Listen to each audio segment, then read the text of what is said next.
Is it a bird? Is it a plane? Wait, what is that? Do you want to fly in the sky?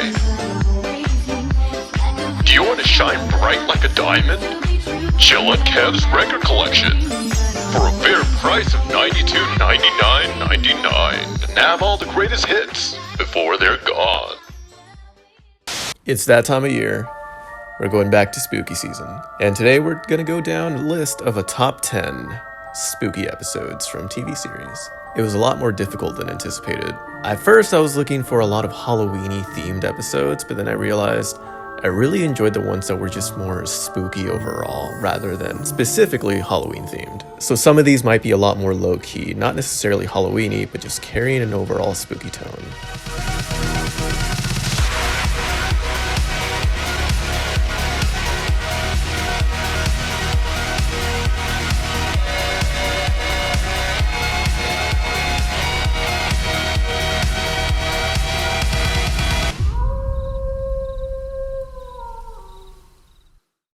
So number 10, The Ghost of Sweet 613. I think this is a certified classic at this point. Growing up with Sweet Life of Zack and Cody, I didn't really actually have cable as a kid growing up.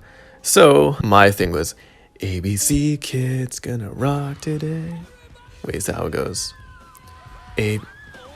Saturday, what's to say? ABC Kids are gonna rock today.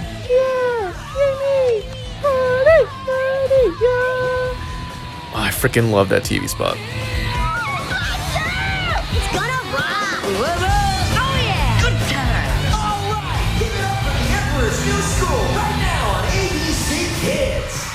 So we start off with Zach, who's usually our main prankster of the show. Basically, he goes around, does pranks on everyone. Everyone's a bit sour on him, so they decide, to up the stakes against him.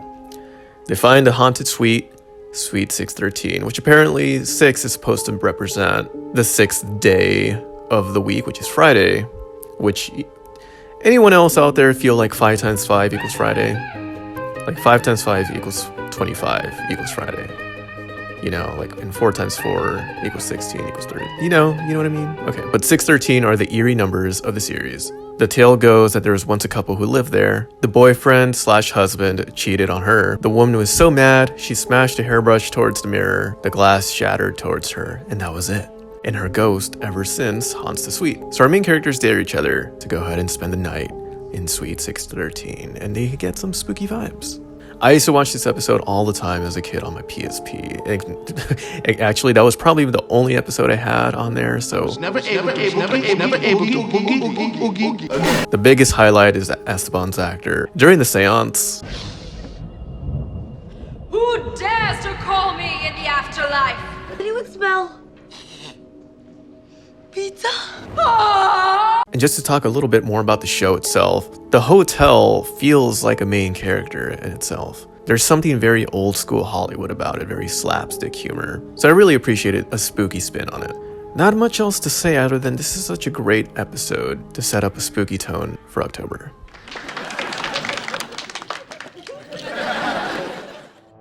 Number 9, Stay Out of the Basement. So, of course, there's obviously some more Halloween-y episodes of Goosebumps. There's The Haunted Mask 2. There was one, I forget what it was called. The one with the jack-o'-lanterns. I thought that was pretty cool too. But Stay Out of the Basement. Look, I rented this one on VHS from Hollywood Video. My argument is that this is the epitome of the autumn feel of any Goosebumps episode. Just check it out. Autumn leaves, that's all I need to say. It's very sweater weather, and I actually really appreciate the setup of the wholesome family dynamic they have prior. There's a lot of implications that while they may not be the perfect family, they're there for each other and they care for each other, and it's very overall cozy, wholesome, which is a great juxtaposition to the horrors that lie ahead. Stay out of the basement! Oh, the hunger abuses, domestic violence. We're sorry, but... Story goes is that the family's aunt broke a leg or is currently hospitalized, so the mom has to fly out and take care of her. The kids stay at home with dad, and the dad does dad things in the basement, I guess. The whole plot is very mad scientist, almost Frankensteinish. In fact, I dare all of us to watch this episode in black and white. It feels very old school gothic. Story of a mad scientist becoming very obsessed with the idea of merging things that maybe, how does it go, the Jeff Goldblum thing? We only kept thinking about if we could, but not if we should. Yeah. It seems like it always starts off with good intentions. A scientist sets out to try to innovate, create new things, blend plant DNA with human DNA, and take the benefits of both. Except, of course, nature has its own intention. It's interesting the words they actually use in this episode. Predators or anything else above us in the food chain, they're not inherently evil. They're just trying to survive. We all need food, we all need to eat, we all need to spread. We all want our species to make it, right? That's all the plant wanted to do. So spoiler alert, the plant is, trying to get out. We're not so sure if our dad is really our dad. And as the mystery unravels, it turns out certain plants that he was working on in the basement grew something more, a form of intelligence, or it makes us question, do plants already feel? The best way I can sort of set this tone up is actually very similar to The Thing. We know something's off about someone. It gives that uncanny valley feel of, hey, I knew this person before. All of a sudden, something's off about them. Their behavior's different. Patterns are different. I don't know what that could insinuate, but Domestic I violence. feel like there's something deeper regarding a parent and kid relationship. The brother is kind of the skeptic in a way where he just wants to believe in the best. Oh, dad's just tired. That's just very private. But the sister, she knows something's up. In fact, she recognizes it immediately right off the bat of the episode. Freaking love how shows always use the 8-bit remix of Goosebumps themes. Friggin' hilarious. So, towards the end, everything seems to be resolved. Our main character figures out who the real father is, and I'll go ahead and let you guys watch the episode if you guys want to see it on your own. But it always ends with a weird tone. Is the plant still out there? Are there more? I've constantly heard theories about, what if there was a civilization before us on Earth that just went extinct? And we would never know, because if you leave buildings, architecture, any of our stuff, grass, trees, plants, nature, eventually takes over. It always will. I'm your father. I'm your real father. Oh, I'm your father. No, I'm your father. I'm your father. I'm your father. Okay, going up with number 8, On the Inside, The Walking Dead. The Walking Dead has a very polarizing reputation, to say the least. What I like to say is the first half of the show, the first 6 seasons, 1 through 6, are more about human survival, the interdynamics between a group of strangers that don't know each other, versus the latter half of the show is more about rebuilding society, which I think is a brilliant idea because my magic number is 6. A show can go on for 6 seasons before growing stale, unless they changed the plot, which in this case I think The Walking Dead did successfully. So On the Inside is very peculiar, so the context you have to know is our main characters Connie and Virgil. They're both separated from the group. Connie is our notable deaf character. Most of this episode comes from her eyes. They're escaping a zombie horde. They find refuge in a house that seems to be abandoned. To make it clear, this is actually the B plot of the episode. A plot is focusing on our main character Daryl, who is currently trying to infiltrate the Reapers, a very bad group. While that A plot is moving the narrative forward of the overall season, I think Connie's B plot is the real highlight of this episode. As Connie and Virgil scavenge around and try to find supplies or anything that can work for their advantage, she quickly realizes they're not alone in the house. Spoiler alert, there are different things living within the walls. There's plenty of brilliant scenes where we see very terrifying sequences from Connie's perspective. And I think this episode reaffirms the show is indeed a horror show. All the sound goes silent, and all we can do is wait or take the risk.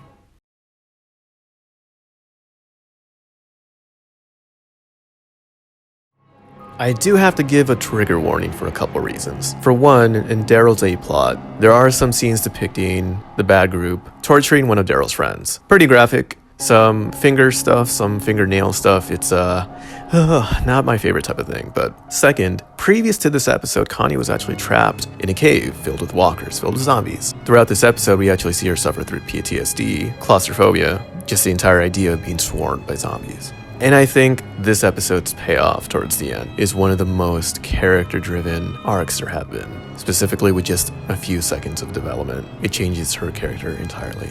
This is a bit more intense than most of the shows on this list, but I promise this is a really solid one. If you haven't watched The Walking Dead before, I do recommend the season 1 finale in case you're interested. I think this would be a wild episode to start off with in case you've never watched it before. I recommend just going for one prior to this one, but On the Inside stands on its own. Number 7, Carnival from Malcolm in the Middle. There's a couple other Halloween episodes in this show, but I decided to go with Carnival because I think that's the one that's most nostalgic to me, as well as the spookiest. So the 3 youngest kids, Malcolm, Reese, and Dewey, decide they want to go to the last day of the carnival that's leaving this weekend. Well, really it was actually Malcolm and Reese. Dewey just overheard and they're like, God damn it, we gotta bring him along. They go for the double alibi. They tell their parents they're spending their home at their friend Stevie's place. This right here is my swing. Stevie tells his parents that he's spending it at Malcolm's place. They all go to the carnival. Oh shoot, there's only 15 minutes left. They try to go for at least one ride until they realize it's after hours. They snuck in when they weren't supposed to, and the consequence, they're left alone. This is one of my favorite Malcolm in the Middle episodes ever. Not just the carnival setting, but overall creepy tone. In a weird way, sort of liminal spacey-ish. They try to navigate all alone, and then you start to feel a little bit of helplessness, or in a fun way, the adventure of being a kid. No adults, no one's left, and you're all alone. There's a bit of a thrill in that. There's an overall creepy atmosphere. Their parents eventually find out. They all team up together with Francis to track them down, and that's a funny arc in itself. There's not much to dive in with this episode, and I'll keep the ending a secret in case you guys do want to watch it. It's only a 20-minute episode. There's a couple of fun cameos at the end. It's just an overall great mood of running out during October, overnight, having your own little adventure on somewhere you're not really supposed to be. Uh-oh. This is like the beginning of every horror movie I've ever seen. I think we should all split up. Heck yeah! Alright, I'm gonna just be real. Number 6 is one of my favorites ever. What Scared Sue Ellen from Arthur. Again, throughout these shows, there's tons of other Halloween-y episodes that we could choose from, but in my opinion, What Scared Sue Ellen is the epitome of it. The entire mood, the entire tone, the fall atmosphere. Check this out. First off, woof, look at the threads. I love when animated series give our characters sort of a change of clothes to signify the seasons are changing. Orange leaves, the fall atmosphere, even the sky is a bit more yellow. Our main character in this episode is Sue Ellen. She has a reputation of being tough, if not the bravest kid at school. But this time around, when she walks home alone in the woods, she hears something that spooks her. This catches the other kids off guard because Sue Ellen's really the one you would seem to rely on the most. She would never get scared, etc., etc. So they all try to figure out what scared her. This is one of my favorites because it kind of reminds me of that childhood wonder. You hear a random noise, and your mind fills in the blanks. Binky, Buster, Arthur! If you guys are trying to scare me, it's not going to work. One of my favorite sequences in this episode is when the kids take turns trying to figure out what it could be. There's references to the Oni Baba. There's a couple references of different stories and folklore. Ultimately, they decide to face their fears, suit up, and try to figure out the source of the sound. Can I just say, this is one of the earliest times I actually saw a jump scare in my life. And it got me pretty good. Damn, the squad's actually squaring up. So they go into the woods to figure out what's going down. And the answer's a lot more pure and innocent than initially thought. Best thing I can say, if you guys are seeing a recurring pattern so far with the mood, vibes. It's just vibes, vibes, vibes. One for all and good for nothing. Oof, that's right. We had to have an obligatory Simpsons Treehouse of Horror in this list. Number 5 usually is everyone's favorites, and I do agree it's up there. But I will say my personal favorite has to go with Simpsons Treehouse of Horror number 4. And let me just say, the one I had to bump out of this list, because it was a close one, was actually the Springfield Files. That one spooked me so much as a kid, just freaking seeing this and getting freaking traumatized. Please, don't hurt me. Don't be afraid. But I will say the one that has aged the most gracefully, in my opinion, is number 4. I love the opening with Ned being revealed as the devil. We got a classic reference to the Twilight Zone, Nightmare at 20,000 Feet. We have really cool vampiric imagery. Vibes. I will say The Simpsons Treehouse of Horror is a lot like Jackbox, where every episode offers different segments. Some are hit or miss. Some episodes have really great ones, and then others are maybe not your favorites. I will say number 4 carries all all the ones I really enjoy. Have all the donuts in the world!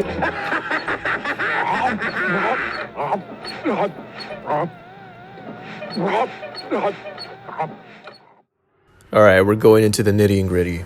Number 4, The Impossible Planet and Satan's Spit from Doctor Who. Doctor Who inherently isn't necessarily a horror show. Even at its most darkest, the Doctor still cracks jokes. There's a sense of goofiness and silliness throughout the entire show. But I will say, The Impossible Planet is the first time I really got that sense of dread. This one also had multiple honorable mentions. I rewatched Blink, Midnight, Water on Mars, and so on. But this two-parter episode really got to me. If you haven't watched Doctor Who yet, premise is a doctor, played by David Tennant, is traveling the universe with his companion, Rose, played by Billie Piper. They can time travel through space and time. They eventually land on the Impossible Planet. They meet a team who just landed there a bit ago. And they eventually realize they're actually in orbit of a black hole, which theoretically should be impossible. The reason why the planet is impossible is because they discover there's a hidden force of gravity keeping them safe and in orbit. The priority is to drill down the planet to figure out where it's coming from. And holy shoot, there's so much eerie imagery as well as a lot of implications and alluding to something ancient, an ancient language, an ancient voice, something older than time itself. There's some existential dread from the get-go. Now look, if you haven't watched Doctor Who before, I will honestly would argue this is a great episode to start off with, but there's a couple of things you have to know beforehand. One, if you're from the US, the best reference I can use, it's kinda Power Ranger-y, except a bit more mature. Like if Power Rangers, if it were cool when you were 10, which to be honest are still cool, then Doctor Who is a bit more like 13, 14, just a bit more open for anyone to enjoy. So a lot of the effects are, granted, very 2000 CGI. But that's part of the charm, right? As I try to figure out where the source of gravity is coming from, they eventually realize there's something beyond. There's something else with them, an entity killing them off one by one, trying to influence them, trying to get them scared, to face their worst fears they all hold deep down. Yeah, it's the freaking devil. And the way they play it off is actually really cool. I first watched Doctor Who in my early teen, and going back to it now as a young adult, I was kind of surprised how arrogant and a bit egotistical the Doctor actually is. I used to think he was so cool, reliable, oh, he's the guy to follow, but now I see he's someone who's kinda bored. And now I understand why they call him a madman in a blue box. Any situations he's in. Yeah, it's cool. He usually has things that doesn't faze him. But then starting to see the way he reacts and seeing things that are not in his control, the way he throws a tantrum, the way he thinks he's smarter than everyone else. This is one of the earliest episodes that really makes him face that. With the Doctor being a person of science, he tends to find religion great and interesting from a historical standpoint, but he himself doesn't necessarily believe in all of them. And so for the Doctor to come face to face with the devil himself. I accept that you exist. I don't have to accept what you are, but your physical existence, I give you that. You're imprisoned. Long time ago. Before the universe, after, sideways, in between, doesn't matter. Devil is an idea. In all civilizations, just an idea. But an idea is hard to kill. An idea can escape.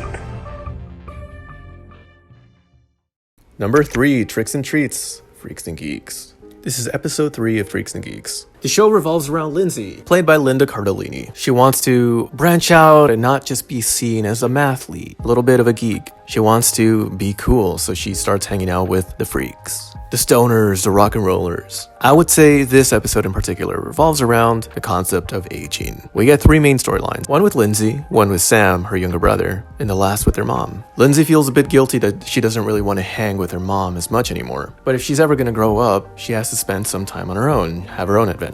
So she starts pushing herself on what she thinks is cool. Not necessarily actually cool, just what she thinks her friends thinks they're cool, if they're even actually her friends, you know. Sam knows he's getting older. He wants to treasure this Halloween as much as he can, so they all go in costume. And even as they go trick-or-treating, the response they get is, "Aren't you guys too old for trick-or-treating?" And finally, the mom. She has all these things planned. Cookies, Halloween treats, decorations in the house. It's very cozy, very wholesome. However, what she doesn't realize is that she just might be trying to relive a dream that's potentially gone. She realizes she's not as young as she used to be anymore. Her son is starting to get too old for trick-or-treating, according to the rest of the family. Lindsay's off doing her own thing now. She still tries to give treats to the kids, but during the 80s, everyone's scared. Everyone's scared of unwrapped candy and razor blades ending up in their treats. So they all throw away her cookies. What the heck? No.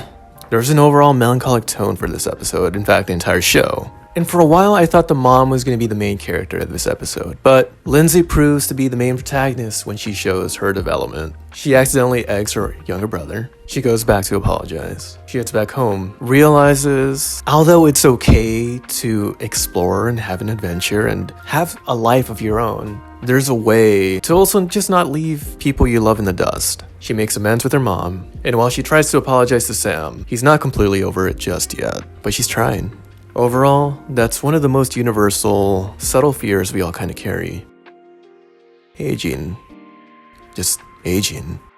Knowing that eventually what we have is all temporary. So, while it's okay that we can grow up, we don't have to totally be in a rush. You were supposed to be my little princess. Well, I guess I'll have to be your little prince instead.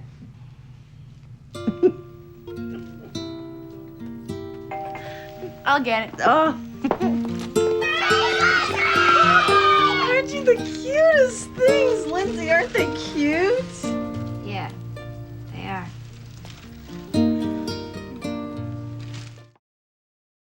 Number 2, Scaredy Pants by SpongeBob. I believe this is episode 13 of SpongeBob. I recently rewatched this just this past week, and I totally forgot how freaking cozy season 1 is. Hand-drawn animation. That sure was something. This episode just has all the Halloween vibes, and beyond that, there really is some warmth attached to it. It feels very analog. Right, so SpongeBob's little arc of the show is that he wants to be brave and he wants to be scary. Because everyone sees him and they just see a little puppy dog, little wee hug, squish. But scary? Nah, never. So he sets out to have the scariest costume of all time. Overall, there's just a lot of funny jokes, great humor, classic SpongeBob written all over it. And while there's less to say about this episode in particular to the rest of the list, when I think about stuff like Halloween, it's more about the mood and tone and immersion, which I think SpongeBob successfully does. When you rewatch the classic Universal monster movies, Dracula, Frankenstein, and so on, most of us usually tend to watch the one with no musical scores, the ones with the ambience, the one with the bats chirping, the thunderstorms and the rain outside. It's more about the experience, and I think this episode brings that all back all together, with a nice little fright at the end. Hey, what do you know? I scared him! Alright, some honorable mentions before getting to number 1. Zeebo the Clown. Gladys.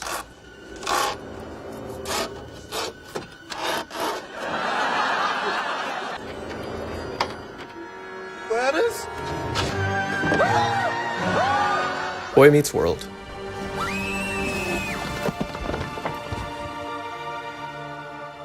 Haunted Mask. Let's just go back to my house, okay? No. This is my night. Halloween is my night. It's the one night I get to have fun. The one night I don't have to be pitiful, scarable Carly Bat. The Springfield Files.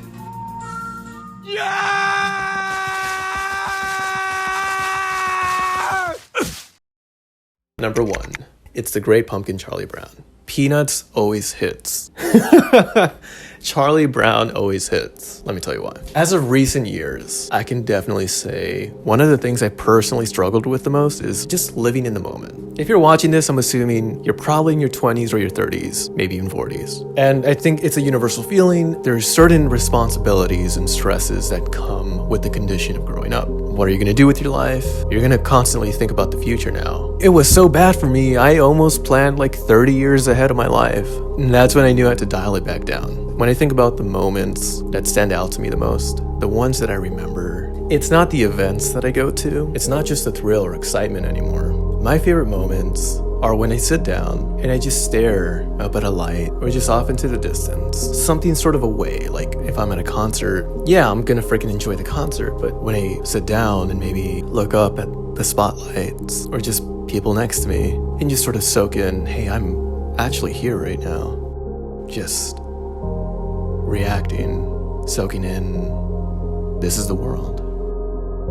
You ever remember those moments where you would just look at a wall next to you and you would see the little indentations, the texture, and how it's flawed and not perfect. Seeing little faces and shapes all around it. It's that feeling.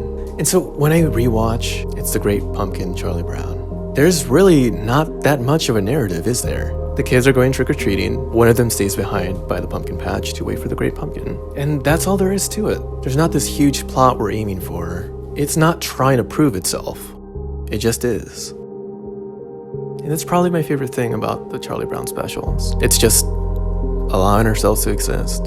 And honestly, that hits pretty personal for me. I used to struggle with whenever I would hang out with friends, I would get a little sad because from the get-go, when we would start hanging out, I would just think, damn, we have a time limit. Like, in a couple hours, I'm gonna have to say goodbye. And the whole time in my mind, it would just be a countdown timer, which is bad. That's not how it should be. So that's really what I like the most about movies, shows, or even games. The ones that allow us to feel we don't have to build up to anything right now. We could just be here, where we are.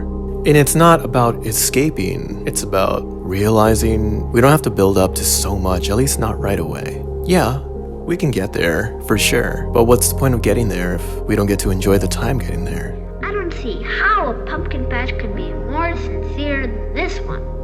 You can look all around and there's not a sign of hypocrisy. Nothing but sincerity as far as the eye can see. Thank you guys so much for watching. If you enjoyed this video, feel free to check out the rest of the channel. I try to do some spooky stuff every so often. I have a top 10 spooky game list. There's a couple other things in there. I hope you guys have a great October and a great Halloween. I'll see you guys in the next one.